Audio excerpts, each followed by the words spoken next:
How's everybody doing? My name is Anthony Brian Logan, and today we got to talk about Mark Cuban, owner of the NBA basketball team Dallas Mavericks, saying that they won't play the national anthem at any home game this season. And they gave no indication about, is it going to be just for a little while? Is it going to be permanent? So I assume it's going to be permanent. Okay, they probably won't play the national anthem at any time in the near future at any home games in Dallas, Texas. This is pretty crazy for a variety of reasons. First of all, it's to be expected. I mean, because we've seen this kind of thing starting to happen in the NBA. All right, we've seen it for a while. The biggest obvious red flag was last year when they came back from the virus in the so-called bubble in Orlando, Florida. All right, they had Black Lives Matter on the basketball court. You had guys Black Lives Matter and all kind of SJW woke stuff on their jerseys. And they got the new commissioner, Adam Silver, who is the weakest dude I've ever seen in my life. I mean, you talking about the inmates running the asylum. I mean, good grief. All right. I mean, this guy is not a commissioner. He might as well just be a figurehead or just not be there at all. David Stern was a commissioner, and may he rest in peace. He was a great commissioner. He had the league going in the right direction. Adam Silver is having the league going in a different direction. All right. But for now, I digress. This whole thing started back in 2020. All right. That's when the whole thing started, as far as, not upholding tradition and doing things differently, changing and making the game change for the worst. Now let's go all the way back to when the kneeling and the national anthem kerfuffle specifically started. Colin Kaepernick, I blame him. He's a big part of the reason as well. The commissioner, that's one thing. But Colin Kaepernick started it. He's the one that got all this whole thing in motion. Now, what he was doing during the 2016-2017 season, his last year in the league, was kneeling during the national anthem. Okay? And that's a whole story behind that. I won't get into it. But people did not like the kneeling. It became a turnoff. It became a political message. And we're not really trying to hear that. Now, some would say, hey, ABL, playing the anthem is political. I mean, why is the anthem political? Since when was the anthem political? The anthem is for everybody. There's no conservative anthem or liberal anthem or libertarian anthem or anything. It doesn't matter who you vote for, who you pray to, what you identify as. None of that matters. Your age, gender, race is irrelevant. The national anthem, the Star Spangled Banner, is for all Americans, period. None of the other stuff matters. It's for all Americans. It should be a unifying thing, right? You play Star Spangled Banner, you stand up, take your hat off, hand over your heart. That should be what it is, right? But unfortunately, things have become so politicized where they shouldn't be. Now the national anthem is seen as political, although it's not. But for now, I digress. Colin Kaepernick was kneeling, and that kind of spread all throughout the NFL. Then it became very marketable to kind of, cash in on that whole thing. Then at the same time, you got Black Lives Matter going on and hands up, don't shoot, all this, that, and the third. Here comes Trump in office. They're saying Trump is a racist, orange man bad. Although he was never a racist up until that point. He's the same guy he's always been, but all of a sudden now he's a racist. He never was that before. But again, you get things that become political that should not be political. People that become political and then things are assigned to them in a political way that would not be assigned to that very same person with the very same points of view if they were not in politics. All right. So you got Trump and Black Lives Matter and the kneeling. That creates just a bad situation. The kneeling goes all throughout the NFL. It becomes very popular. Then it spreads like a virus to the NBA.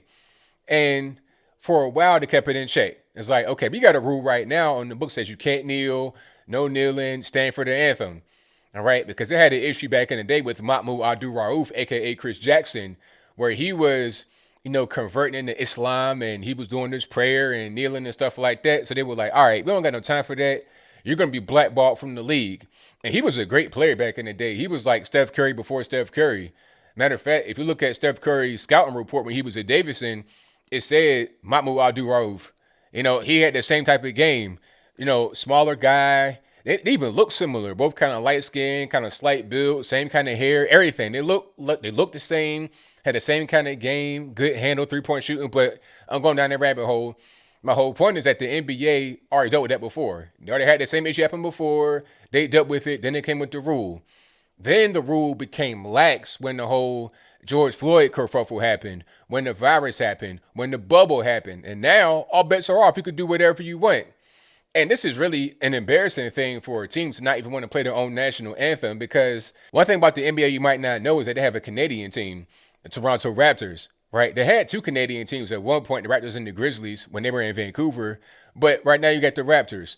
So anytime a team goes to play the Raptors in Toronto, they play both anthems. They play O Canada, because you're in Canada, obviously, and they play the national anthem.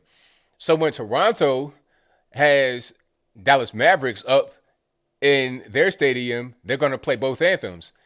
But if the Mavericks aren't playing the anthem at home, I mean, what kind of mess is that? So you go up to Canada, they're going to play their anthem and your anthem for you because you're the visitor, and they want to be respectful and kind and nice. But when you go home, you only play your own anthem. Okay, you play nothing, which is crazy.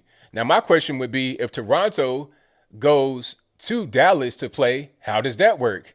All right, do they play O Canada and no national anthem? So let me get this straight. A foreign country comes in to your country, you play their anthem and don't play your own? If you don't play their anthem, I mean, what kind of mess is that? I'm a visitor in your country and you treat me like this? When I play in Houston and San Antonio, they play my anthem. I come to Dallas, they ain't playing my anthem. What's going on? It becomes an embarrassment. That becomes an international incident. Now, my question would be, what if Xi Jinping or somebody like that comes to town? Because, again, there's so much you may not know about the NBA. They have a deep tie and bond with China. I'm talking about real deep. Okay, I remember it might have been last year, year before that, where Daryl Morey of the Houston, another Texas team, the Houston Rockets got in trouble for saying "Free Hong Kong." It might have been a tweet or a retweet or something that said "Free Hong Kong," and he was forced to delete that. When James Harden was still on the Rockets and he was with, or right side by side, Russell Westbrook, they were over in China or Shenzhen, China, wherever they were, and they were asked about the whole thing. They kept quiet. They didn't say a word. Okay, because that's a very sensitive issue. That's a political, landmine. You don't want to touch it. So if China comes to visit Dallas, are you going to play the national anthem? Or what? How are you going to do that? Because you got to play the national anthem. I mean, we've already seen what they have been able to do. You can't even say "Free Hong Kong." You can't even have your own personal political opinion about a thing over in China. So how are you going to not play the national anthem? Oh, you'll play that, because when it comes to the money, then you'll acquiesce. All right. That's just kind of how it is. People are so dumb. I saw Marshawn Lynch from the NFL. It might have been a year or two ago or more, where they were in Mexico City playing a game for some reason. Now, it was an incident. When I'm talking about the dual anthems, like in Toronto, they got "O Canada," Star Spangled Banner.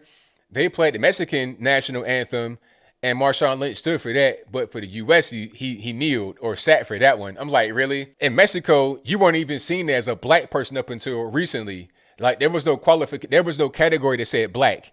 It was just like you didn't even exist. But you want to stand for their anthem and sit for your own?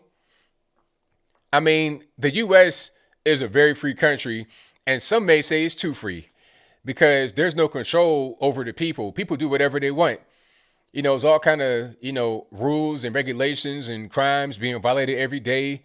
It's just, it can become more dangerous, and there's some patriotism among a lot of people. Not everybody, among a lot of people. Among those that are trying to make money off of those that are patriotic, because let's be clear, who's going to these games in Dallas, Houston, San Antonio, all over the country?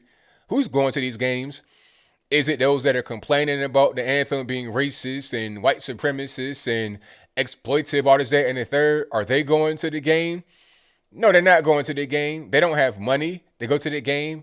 And even if they did, they don't watch sports. They're the ones on their Twitter just angrily typing away, talking about how bad the national anthem is and how racist the U.S. is. They're not the ones that are actually going to be in the stands, but they got such big platforms and very loud voices. And at a certain point, there's going to be a conflict between those that go to the games, those that buy tickets, buy merch, buy food, actually enjoy the game, watch the game, And those that don't really enjoy the game, they don't watch the game, they don't buy tickets, food, merch, or anything of the sort. All they want to do is be on the outside hating.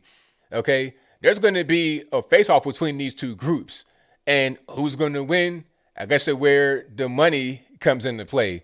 Who has the most money at the end of the day? What's the biggest opportunity to make money versus losing money?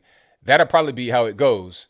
But I think I'll leave that right there for now. And what say you? How do you feel about guys kneeling for the anthem? How do you feel about Dallas not playing the anthem anymore? Talking about, oh, it's divisive, and some guys feel like it doesn't represent them very well. Whatever your thoughts on that are, let me know in the comments below. Do you think it's the right thing, the wrong thing? Whatever your thoughts on that are, let me know. You guys pretty much know where I'm at. I think it's a silly move. I don't care how people think. Oh, it represent me. I was in the third, man. Just go out there. This is America. This is your anthem. It is what it is. But I think Mark Cuban faced pressure from what happened during the summer, all the media attention, amping these players up. Because these guys don't really care about when somebody black gets shot or they die or something. It only really matters when the media says it matters. They're being told what to be outraged about. They're being told what to believe in. And it's really a shame that grown men are being instructed what to do by the television or what they see on their Twitter and Facebook and Instagram and stuff like that. But whatever your thoughts are, please let me know in the comments below. And that's all I got to say for this video. If you like what you heard, please comment, rate, share, and subscribe. Peace. All right, don't go nowhere. Hang tight for a minute. I have an update from the NBA. Apparently, Mark Cuban, the owner of the Dallas Mavericks, did not ask the NBA to do what he did before he did it, because they put out a statement, and I'll place that on the screen before you. Basically, it's saying that every team, including the Mavericks, will play the anthem before their games. Now, Mark Cuban said he's cool with it. It's no problem. But I want to see what he says as we get later in the season.